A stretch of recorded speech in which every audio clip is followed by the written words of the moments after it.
Businesses are spending billions on cybersecurity, and many still aren't protected. In this episode, Dr. Thomas Jreige shares why most solutions miss the mark and what you really need to focus on to protect your business. And this is one of the biggest problems at the moment. I think you've got a couple of stories for us. I've got a couple of stories. Yeah, tell me some stories. So the dark web is the internet, but what it is, it's a part of the internet that it's encrypted, and the way you access it is completely different to the way you would access normal internet. Comes back to, what have I got? How do I protect it? What am I prepared to do to protect it? Yep. Is it that simple? It's that simple. Simple shifts, smarter protection. Welcome to In the Trenches. Tom, I'm not going to introduce you because I feel like if I say some of the things that I want to share with our beloved audience, you might have to shoot me or take me out. I know that you've worked with some government agencies and certainly been involved with some high-level companies. And I know you know the ins and outs of cybersecurity, the good, the bad and the ugly. And that's why I've asked you to come on. But maybe you can introduce yourself so I don't get in trouble. That's okay, but I'll get in trouble now. That's all right. I'm the transferring process. responsibility of the trouble. That works for me. Well, that Thank is you. risk transference in our area. Thank you. How we There you go. operate. Yay. So I'm Dr. Thomas Jreige. The doctor is merely a formality, but because we're friends, we'll call each other by our first names. I'm an expert in risk management, geopolitics, cybersecurity, and counterterrorism. I've worked with government. I've worked in enterprise, worked in critical infrastructure, and worked in places where there have been very complex problems to be solved that require out-of-the-box thinking and not your usually prescribed standards and various other aspects to put things together. So they require a significant amount of adversarial science, behavioral science, and other things other than just cyber and technical to put solutions to the problems. That's probably in a nutshell the best way to describe it, because you're right, one of us will get shot if we talk too much about it. And I don't mind living right at this very moment. Thank you very much. Exactly. It's a good time to be living. Thank you. So what was important in talking to you is I have this notion that I want you to confirm or correct me on, that it seems to be to me that cybersecurity has become an industry unto itself. There are a whole bunch of products on the market, and I've got no idea of whether these products will stop a cybersecurity attack, whether they just tell us after the incident, whether they help fix them, or whether they do none of that. And there's so many of them and so many stories going around and fear-mongering. I feel like it's fear-mongering. Is any of that notion true? So cybersecurity has become a multi-billion-dollar industry. If you have a look at some of the major ETFs on the Australian Stock Exchange, all built with product vendors. So there are no consultancies that form those ETFs in terms of investment. Everything has become product-driven. So product-driven meaning that there is a gadget or a widget or a piece of software or something that is being sold to organizations to say, hey, we can stop a cyber attack. But in that notion, we can stop it, meaning that it's going to be highly reactive. And this is one of the biggest problems at the moment. We've got an industry that's working in a very reactive mode with hardware, software, and it is not solving the problem by a long shot. So what is the problem? So the problem is we're not taking a step forward and dealing proactively with the issue. We've got reactive software that it works when there's a known problem or something that we've seen, but then we get a 20% of those problems where we've never seen it before or it's hard to recognize. And until software learns enough about it, it won't be able to defend against it, but then it's too late. Then it becomes reactive again. And then something has to happen for that software to alert you to say, hey, something's wrong. And then we react on that basis. So, Tom, is that how we find, and it's often in the news, there are large companies with enterprise-grade protection and software that still get or are still prone to cyber security attacks? So there's a couple of facets to it. So one of them is, yes, there are tools that will alert them and say something has happened or an event has happened, you need to check further, or a human being has actually noticed something that is really obscure in the environment. And that's when they go and ask the hard question, hey, look, my email has stopped working. I've just sent a receipt or an invoice to somebody for a certain amount that I shouldn't have done. Again, very reactive. It's after the event has happened, they come along and say, I've done something. And that's the two facets of it. So it's either a human-related error or and they report it, or a piece of software has said something has happened and then there's investigation required. No, there's nothing that's actually coming in and hardcore saying to you, this has happened, you need to fix it. So a complicated problem. Very complicated problem. So in the world of small and medium business, what should we be doing? And are the products being sold to us actually appropriate? Do they do anything? So they do something, but they do something after the fact. And the issue is we've got a lot of, and I do want to put a disclaimer here. So we are going to talk about managed service providers, and there are some very good ones, but there are only a very minor community of really good ones. There's a lot of bad ones out there because a lot of the ones that are putting tools out there, they're not putting tools, and they do say we work on a risk basis, but there is no risk assessment being performed on the organisation. So can I just interrupt you as we go? What does we work on a risk basis mean? So basically it implies that they have performed some form of risk assessment in the organisation to say you need the tool. But that actually defies what risk is all about. Risk doesn't define what a tool is. Risk defines an event, a probability, an impact to the business. With that information, it tells you you need to do something.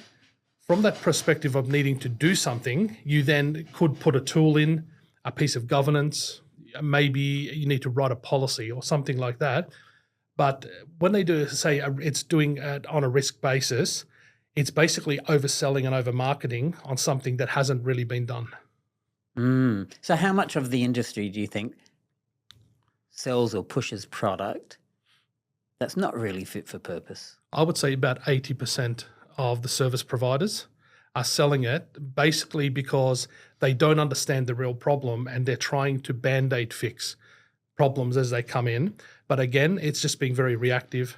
And then what ends up happening, and we've recently seen this in an organization where tools have been deployed and these are meant to be protecting the system, and they sure as hell did protect the system because all the systems went down because of this tool actually over-consuming resources on the computers instead of actually doing its job because they weren't deployed properly.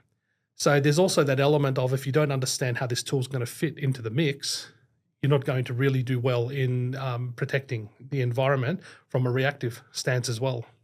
So I'll use my business as an example. We use a Google platform, and through my MSP, I've got a bunch of tools that apparently do a bunch of things.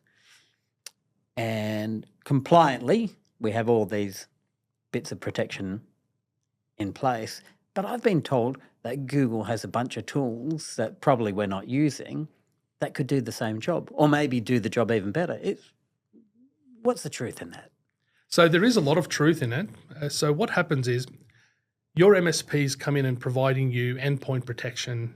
They use things like Threat Locker to do what's called application whitelisting, basically saying what can run, what can't run on your computer. They get installed on the computer, and it's basically that computer, if it tries to do something, it will be protecting it again from a reactive perspective if something tries to happen. The thing is in Google, if you're running Google Docs, Google Drive, and all these aren't integrated into the operating system. This is in a web browser. So there is no protection that you've been provided on the computer that's going to protect Google. You then have a layer of protection inside Google. So Google have very intricate security built into the environment that you can't meddle with. It's stuff that they've built that you have no choice but to use in the environment. So email filtering is world-class inside Google. So they're providing that for you already. You don't need anything else to work on that. They have Google Drive. Everything's locked within the web browser. Now, you can install a piece of software to run in Windows and access your Google Drive from that way, not really advisable. So working with Google Drive, they have protection mechanisms by applying user access rights and very, very tight user access rights to say you're allowed to edit this file, you're only allowed to read this file, you're only allowed to share this file. So there are some defined rules. And that's what makes Google really good. Now, Microsoft have equally same kind of settings, except the problem with Microsoft is through lots of acquisitions, they've made everything so convoluted now that you've got all these tools that have put together. And if you configure one without the other and without this dependency, it's just not going to work. Where Google, all the dependencies been built all the way through because they've built it from scratch and it's their design. So what should I do? You can do whatever you want to do. Thanks, Tom. No worries. So for a start, there are 4 things we look at in our business. The 4 things are, what do you own in the business? What have you got to lose? So if you don't understand what information, your people, your processes in the business, how are you going to protect it? And it goes back to the very old ancient Sun Tzu, Art of War, that you have to know your enemy to be able to protect your army or to be able to attack the other side. And the same concept is here, that you have to know your adversaries, in other words, the enemies to your business who are going to hack you, but you also have to know what you have inside the business, the artillery, the gun, and we can just liken it to the guns and swords and everything. You need to know what's there and the crown jewels. We then look at who's going to attack you. So which adversary is coming for you and how are they going to do it? And then if they're successful, what is it going to cost to the business? No one does this.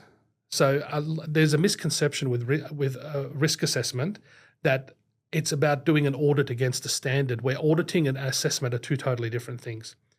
We don't do in our organization, for example, explicit audits by ticking off things. We do it from an adversarial perspective. We ask the question, I'm a bad guy. I want to hurt your business. How am I going to do it? In the end, we'll come out with a list of outcomes for that. And that's what needs to first happen in your business, is to do that assessment and understand what are the outcomes of certain adversarial events of attacking the business. And once you know those, you can put a remediation plan in place to say this is how we fix it. There's a thing called the Essential 8 from the Australian government, which talks about having antivirus and having various aspects to secure the environment. But if your risk assessment comes out and says you don't need antivirus, then you don't deploy it because it's not going to really add any value to anything. And that's a very crude example. But if it says that, or it says don't connect to the internet, your machine shouldn't be connected to the internet, then that machine doesn't get connected to the internet. And then what that serves as a basis is developing good governance for the business by setting up some rules. And those rules then get pushed onto employees. And this is how we protect the environment, whether it's people, process, or technology. So if I'm hearing you right, aside from the notion that cybersecurity has become an industry, cybersecurity from your perspective is just one part to protecting your business from a bunch of risks. Correct.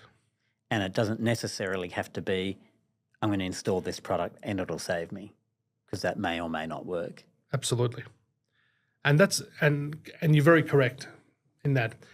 So when we look at cybersecurity, we look at a very small aspect of it. So what we do, the way we look at it is it's looked at from a governance, people, even a physical perspective, because there's this misconception out there that cybersecurity, once it gets into the physical aspect, it's no longer cyber. And this is why we don't call it cybersecurity. We call it information security.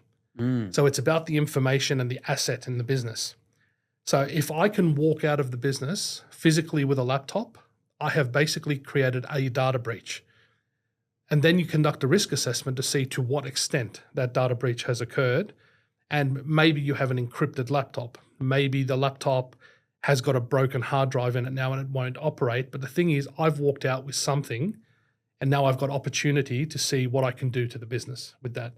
And this is why physical security is very important. And then the technology aspect gets looked at. So those 4 things married together, and then along with behavioral, the psychology of the people inside the business and everything, all adds up into one picture. That's basically what your cybersecurity should be. So it's not just technology, or not just, it's a collection of things along with your business, your finance, HR, marketing, and everything that sits with there. So we're really talking about protection of information. Correct. And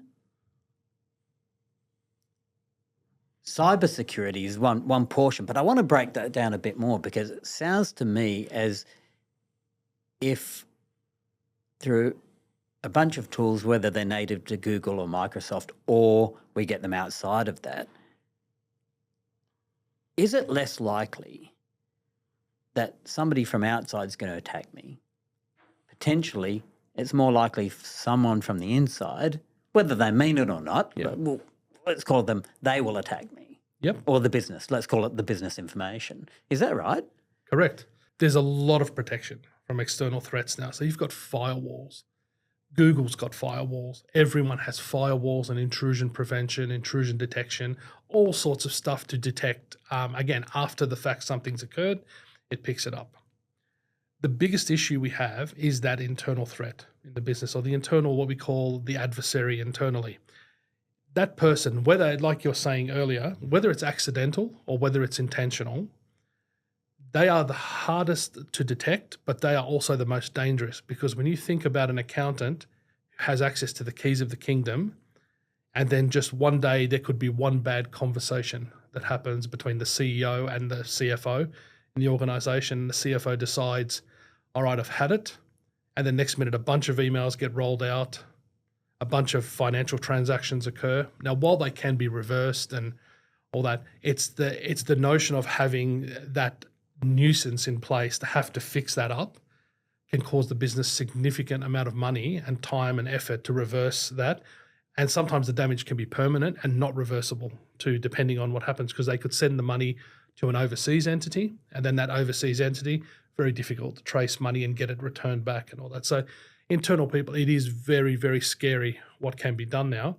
And it's very difficult to be able to do anything about it, because you think about humans, they're living, breathing, emotional. There's a lot of emotional intelligence. There's a lot of everything you can think of that is not technical with a human.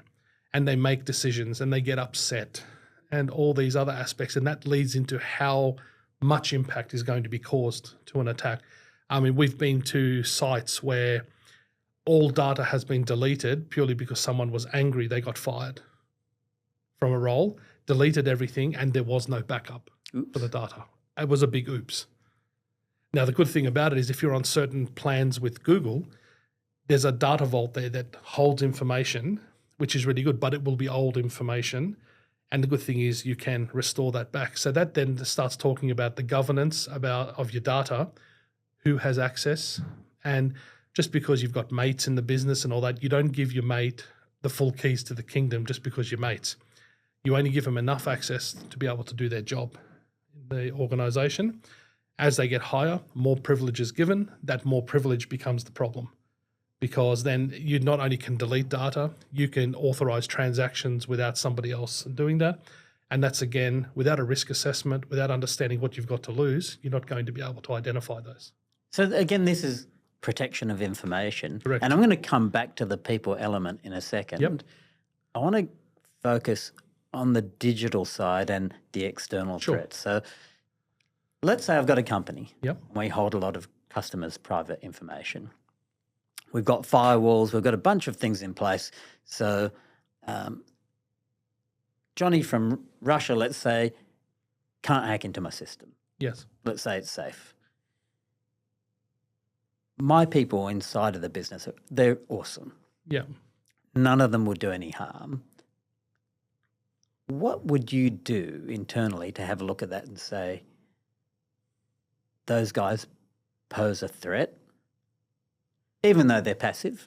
Yep. And then there's no bad intent. But what do I do to protect our customers' information from our staff doing something accidentally? So what I would want to look at first is the ability of your staff being able to execute software on their machines. Do they have the ability to install their own software on machines? What privileges do they have? Because for Johnny in Russia to come back and attack you to be successful now, with the firewall, it's going to be difficult. But Johnny now has got things like ChatGPT, can craft a really nice email to say, from Hanif, can you please transfer some money, or can you please log into this system and do that, sends an email to your staff. And if without the right training or the right mindset in the organization, somebody will click on it. It'll go out to a website. Now, most firewalls, while they're well configured, they're not configured to block everything, because there's a lot of people needing a lot of access on the internet now. So we don't filter as strong as we used to. So you go and click on it, and then all of a sudden there's a piece of software that comes through. It loads itself in the web browser and it starts listening to what you're doing. And then it will generate a script and slowly send it to Johnny in Russia saying, this person logged into, for example, if you're using Salesforce as a tool, logged into Salesforce at this time with these credentials, and it will send those key logs back to Johnny. And Johnny will just sit there and collect this information, and then either one day blackmail you with it and say, I know all this information, I know your business, I have all this information, or will attempt to gain access themselves, and then they'll start funneling money, information, and bigger portions of information out, which then turn into a larger blackmail scam. So it's all about how they find their way in. It's getting more sophisticated how they do it, but also to the internal person, it's becoming a lot more harder to identify what's real and what's not in terms of the scams now. So people are people. Correct. It sounds to me as if people are now the weakest link. Yep. So it doesn't matter what program you've got in place. If somebody externally can get to the people, that's where the problem lies. Correct. So what do you do about that? So this is where a good training program to start off with in the organization. And it's, so again, with managed service providers, they will sell you the notion of phishing testing for your organization. So in other words, testing whether people do click on links or not. It's, in my opinion, and I am going to say this to the camera, it is purely my opinion, that testing is absolutely useless for an organization because it's gamified. And if you click on it or not, it's not a real event. So nobody's going to lose, except your boss will come in and say, you owe us a box of donuts for clicking on the link. So that's one thing. And they also sell security awareness training, which is prefabbed 2-minute videos that say, sharpen up your passwords. Don't put dog1 as the password and things like that. What we do with the psychological services we have in our business and all the behavioral science is develop a training program for an organization where it comes in and we talk about the state of the world, because the state of the world is what affects humans, to show them exactly when they click on that link, how it's not the business that's being affected, it's the person who click on it, it's their livelihood, the organization's livelihood, and it could be a million other people in the process that get affected by that. And we discuss that. And when you put that into perspective, that you're actually going to affect someone else's livelihood by clicking on that link, it becomes real. So you make it personal. Correct. Yeah, I like that solution. So Tom, if I'm a small business, I might have a staff of 6 or 10. Yep. So I'm not enterprise. I can't spend $100,000 on protecting myself, but I've got information and I want to protect my business and its future. What are the key things that you think I should be thinking about and then doing? Okay. So regardless whether you use a MSP or not, very importantly, the very first thing is you need to, as we previously talked about, you need to understand the information in your business. What information do you have? You need to understand what you're collecting. Through a privacy policy, for example, you will understand that you're connecting names, addresses, emails, and all that. If you're a medical company, patient health information, and even as a psychologist, mental health information, you're collecting that. You need to understand that information. It needs to be categorized, and you need to understand impact. If I lost it, what is it going to cost me? And this is where you need to also understand what legislation in the government, whether you're here or overseas, how that affects you, and what are the implications if I do have a data breach. So at the moment, ASIC has a $50 million almost like bounty sitting there, that if you have a data breach, don't report it, that's $50 million. So that puts it into perspective that you really need to do this, understand the information. You need to understand who's going to affect you and take it from you. Again, how are they going to do it?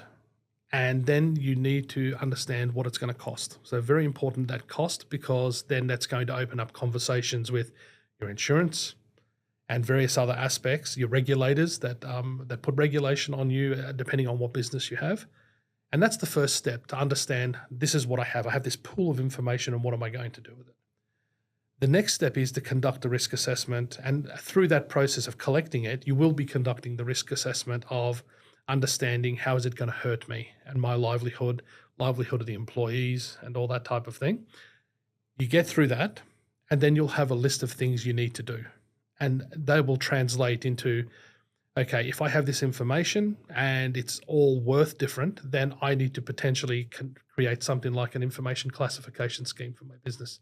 Very easy to do for a small business, but you need to break your information up, which means that when I put access control, or when I say who can have access to it, now I've got a pool of information that I'm going to put access control on that to say only doctors can access that information.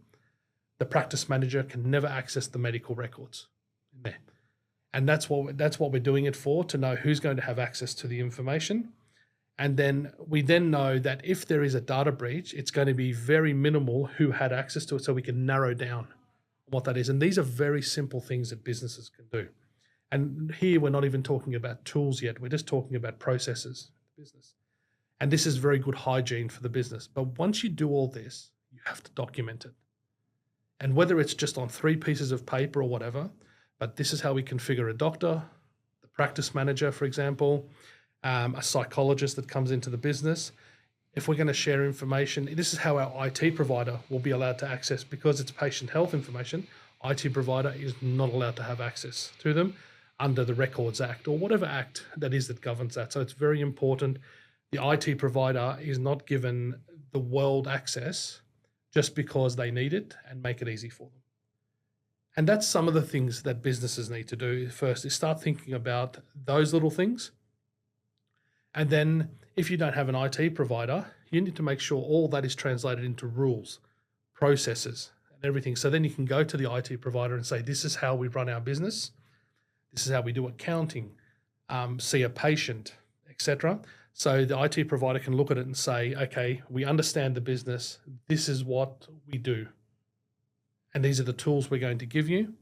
And it's only going to be reactive, but it'll be reactive for 80% of it. And if you set up that notion and know that 20% of it is going to be unknown, you have a better chance of withstanding an attack than not knowing the whole scene. And that's what the advice I would give to the public. So it's information awareness. Some people can do it themselves, but of course there's always help available. Correct. Companies like yourselves, Yeah. you could employ to say, give me a hand with this, and you can talk people through a process. So before they even go and spend any money on tools, it's understanding, what have I got? What have I got to protect? And it's your own internal risk assessment. Correct. And then get the tools that are appropriate. Absolutely. And some of those tools may not be things you install on a computer. Some of those tools may be, we need to talk to our staff. Yep. And maybe some of them are even early detection tools where you program and say you can only have access at this time for the information. That's being proactive by forcing someone down a path of they have to prove themselves before they get on the system. So what is proving themselves? What does that mean? So in that context, again, we've worked with organisations of late who, while they're in the office, they don't need this thing called multi-factor authentication. So they don't need this Microsoft Authenticator app to say, yes, I am who I am. Now, you would think that if you walk out of the office and go, for example, to a hotel, you would get prompted to say, I think I should prove myself. I've just moved to the hotel in a different city within 5 hours of being in the office. So you should do that. A lot of organizations are not even being challenged on that. So information could be walking around the world and no one knows that. Even the service providers don't know that until something goes wrong, and then they query, why did that request come from Melbourne when that person's meant to be in Perth? Is that why when I travel interstate, I log onto my computer, and normally I'm logged into Google and it lets me in, but every time I move around, Google asks me to log in again. Correct. Now, Google does that purely by default, where Microsoft, you have to configure that and understand how to configure that to force it to do that, which is called conditional access.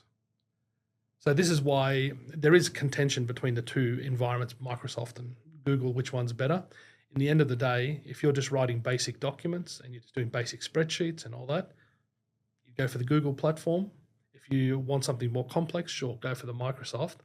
But in the end of the day, if the security model's not there to protect the information, basically your information is as good as gone as soon as somebody sees it, and it becomes very interesting for that attacker. So I'm also hearing from you, Tom, that obviously what platform you use is fit for purpose and personal choice. However, you could have, let's say, a Microsoft ecosystem, which has all these tools inbuilt, great, but unless somebody knows how to configure them properly, they could be useless. Correct. So one of the things that managed service providers do pride themselves on, which actually in our world doesn't really mean anything, there's this score that Microsoft gives on how secure your environment is. Now, Google doesn't do it, but only Microsoft does. And from default, it's about a 60% security. And then there are service providers that will pride themselves and say, we sell the customer an 85% security rating, which doesn't mean anything to anybody, because you only have to misconfigure one setting, and that's the opportunity for the attacker to come in and take what they need. So this is the thing, that security is not a score. Security is a risk, and it has to be assessed correctly regardless of the score, because we've had, as a test before, I've lowered the security of the Microsoft environment down to 40% and left it there with no information and to see how long it would go.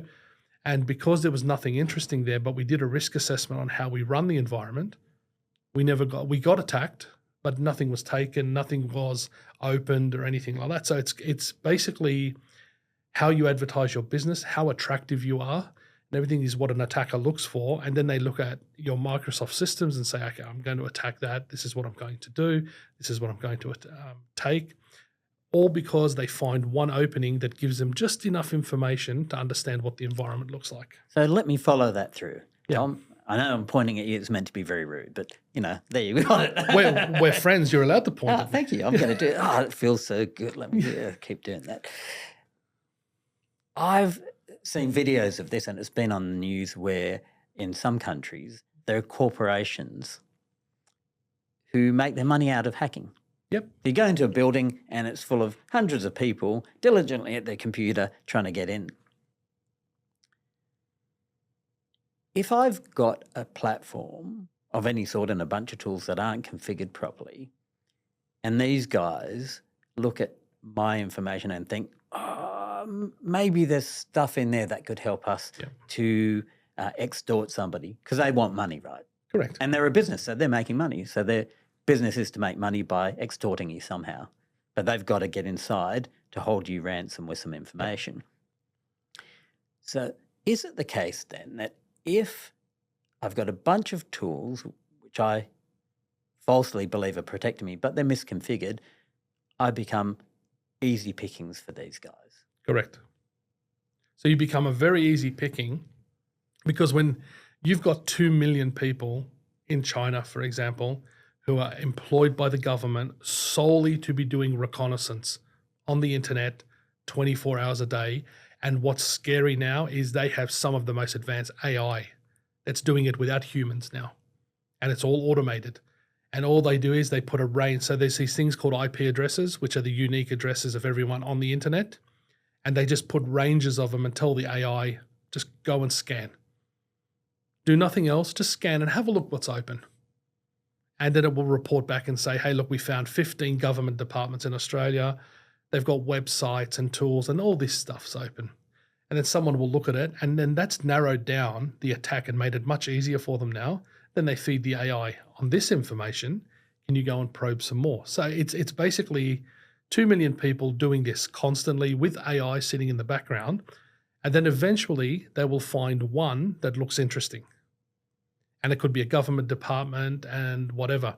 And it's not purely just to take money. We have seen it also happen where they're trying to dig for information because they're trying to do a hostile takeover on critical infrastructure or a power station. And they're just trying to find insider information that allows them to get competitive advantage through that process. And just to find that one piece of information that helps them push it across, which is worth millions to them to do that. And they have the 2 million people doing that, plus AI. And what really is spinning the world now is that there's this quantum computing coming in now that's going to operate so much faster. Because if you think about driving on a road and you have 8 different ways to get to the same location, the computer can calculate at the same time the 8 different ways to do it. And then it can calculate the most efficient way to do it at the same time and give you that path. And then if something goes wrong on that path, it knows 7 other ways to get there. So there's no break in the task. So that's going to start affecting how we protect data as well, because it'll operate faster. It's like adding muscle to the brain. And that's going to be a big thing too. So yes, so you're right. So there's a lot of people that are just doing this purely for a job now and earning money out of it just to sell information and secrets to somebody else. You know, Tom, when quantum computing comes in to the cyberspace, that 2 million people will be 1 million people. Just saying, they might have to look for another job because Exactly. they're not necessary anymore. So you're right, and it will even lessen than that, because if you think about a quantum computer can do the job of 2 million people and faster than 2 million people, why would you need humans to do it? The only thing is quantum computers are very expensive, so governments can afford them, universities get them on loan and all that. But you need to think about our real cruel and ugly world that we live in at the moment, is that if good people have access to quantum, bad people have access to it as well, because it's not the people with hoodies that are sitting in the basements of houses doing this. Think about people who are at universities, who are learning this stuff, who have, and it's not here necessarily in Australia, but in other countries where they have been coerced to, here's a job while you're at university. I need you to use that quantum computer to do this task and only this task only, and provide me with the results. And this is how intelligence is gathered when you're doing good, when they talk about spycraft. It's about a piece of intelligence, it's compartmented, you send it off to someone. Next person does that, and then they do that with the quantum computer so quick, they piece together this information, and then they've got a story that allows them to attack how they want to do it. So basically battle plans are being produced like that. Instead of having a general at a table looking at a map and telling my people need to be here, tanks need to be here, this is the new war. That's very interesting. Yeah. I think you've got a couple of stories for us. A couple of things to share. I've got a couple of stories. Yeah. Tell me some stories. Cyber stories. Cyber stories. This is all meant to be about cyber, but I know we've gone about protecting information, not all of it cyber. Yeah. But the point is it's information protection, Correct. isn't it, at the end of the day? Absolutely. So I can't name companies, but I can tell you some amazing stories of things that have happened. Okay. Think about a construction organization who has just won a multi-million-dollar contract to build a prison. And they've had an assessment from someone to say, you need to protect that information. So the prison system has come through and said, you need to protect our prison plans and everything like this. And then during that, you're earning millions of dollars, organization becomes complacent because the prison system is not auditing all the time. They're not keeping on your back. And there are fundamental things that you could have done to stop those prison plans from leaving the construction environment into the hands on the dark web of some attacker, and someone in the dark web could sell those prison plans for millions of dollars, because once the prison's built, it gives them an insight to help detainees break out. Now, that's not money. That's basically, you have a criminal's tried, gets in there, you want that criminal out. It's the easiest way to break somebody out of a prison is to understand the walls and the makeup. That's happened in real life. No. Yeah, but it was stopped before anybody was broken out. But the fact of the matter is, we're talking about being reactive. It took so long to identify that actually occurred, that it had to be like security systems had to be reshuffled in the prison on design, and a whole bunch more money had to be actually put into it, because it became such a nuisance that plan got out there, because it had alarm plans and all sorts of things that would basically tell you how to circumvent security in there. And another story we've got is... Wait, on that story. Was that a people problem, Tom, or was that somebody hacked in and took the plans problem? So somebody hacked in and took the plans problem because a person did not configure or listen to the advice initially. And it was a people, because complacency is only with humans. Computers don't get complacent and processors don't become complacent unless the human designing them becomes complacent. So human complacency led to that. But that wasn't I accidentally clicked on a link situation. Oh, no. That was something wasn't configured for whatever reason, but that was actually a good example of, Correct. hey, we've got these tools, they should protect us, but it wasn't configured properly. Correct. Interesting. And then there's the age-old story you'll get. So we had a story here in Western Australia not long ago of a lady who borrowed $730,000 as part of a home transaction, for example.